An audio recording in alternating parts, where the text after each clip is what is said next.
அடிக்கதையில் அரண்மனைக்காரர் வீடு என்று ஒரு வீடு உண்டு பாண்டிச்சேரியில். ஆனால் அந்த அரண்மனைக்காரர் வீட்டில் இப்பொழுது எப்படி இருக்கிறார் என்று பிரபஞ்சன் அந்த கதையை ஆரம்பிக்கிறார்.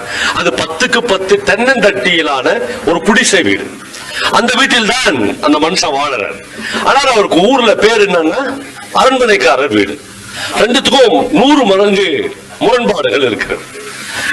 ஏன் அரண்மனை மாதிரி வீடு வைத்திருந்த அந்த மனிதன் 10க்கு 10 தென்னந்தட்டி போட்ட இந்த வீட்டுக்குள் குடும்பம் தான் என்று பிரபஞ்சன் எழுதுகிற போது, இந்த மகாநதி படத்தில் வருது அந்த மாதிரி ஒரு சிட்ஃபண்ட்ஸ் ஆரம்பிக்கிறேன் என்று மாஸ் ஹோட்டலுக்கு பக்கத்துல ஒரு பெரிய ஷாப்பிங் காம்ப்ளெக்ஸ் கட்ட போறேன் எவ்வளோ ஒருத்தர் இவர்கிட்ட எழுத படிக்க தெரியாது, கையெழுத்து வாங்கி எல்லா சொத்துக்களையும் இழந்து வீட்டை இழந்து நாம் பல பேரை இந்த ஜெனரேஷனில் பார்க்கிறோம். நாம் பார்த்து கொண்டிருக்கும் போதே சரசரவென்று ஒரு குடும்பம் சரியும், ஒரு குடும்பம் பூட்டப்படும், ஒரு வீடு இடிக்கப்படும், ஒரு நிலம் ஜப்திக்கு வரும். அப்படி ஒரு மனிதனாக இவன் ஒரு புறநகர் பகுதியில் வந்து சாதாரண தென்னந்தட்டி வீட்டில் வாழ்கிறான். அவருக்கு ஒரு பையன் உண்டு, 8ஆவதோ 7ஆவதோ படிக்கிறாங்க பையன். ஆனால் அவர் என்ன நினைக்கிறார்னா, இந்த பையனை வச்சு நான் இழந்ததை மீட்டு விட முடியும், இந்த பையனை பாண்டிச்சேரிக்கே கலெக்டர் ஆக்கி என்னை எவன் ஏமாத்தினானோ அவனை அரெஸ்ட் பண்ணிட முடியும். அப்படி பல நம்பிக்கைகள் அந்த ஒன்றும் தெரியாத அந்த படிக்க தெரியாத அப்பாவுக்கு இருக்கிறது. அவர்களுக்கு வாழ்க்கையில் இருக்கிற ஒரே விஷயம் அறம், தர்மம்.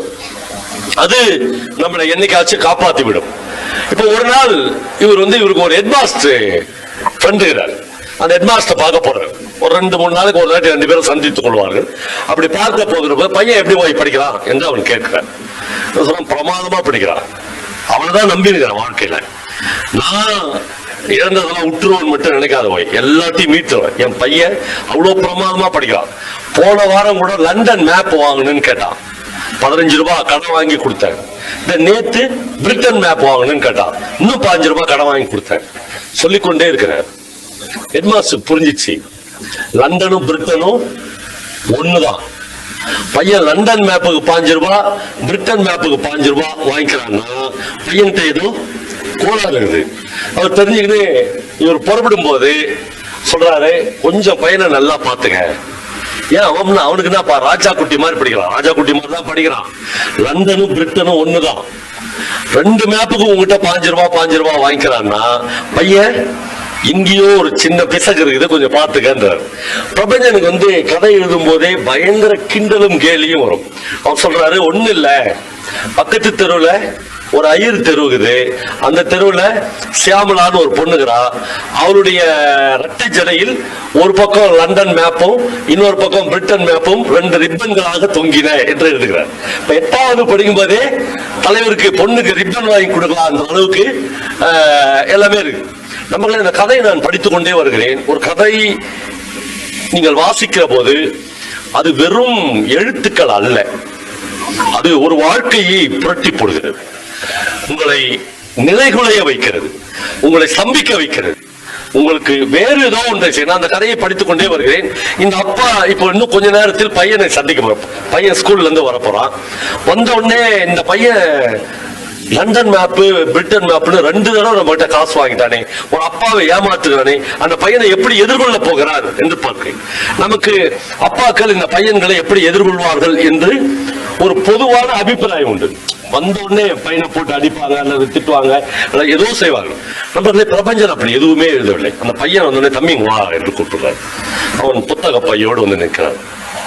லண்டன் மேப் எது பிரிட்டன் மேப் எது அப்படின்னு தெரியாதனால தானப்பா ஒருத்த கையெழுத்து வாங்கிக்கின்னு இப்படி ஒரு தென்னந்தட்டி வீட்டுக்கு வந்துட்டேன். ஒரு அரண்மனை வீட்டெல்லாம் இழந்துட்டேன். எனக்கு எழுத படிக்க தெரியாததுனாலப்பா நான் இப்படி ஆயிட்டேன்.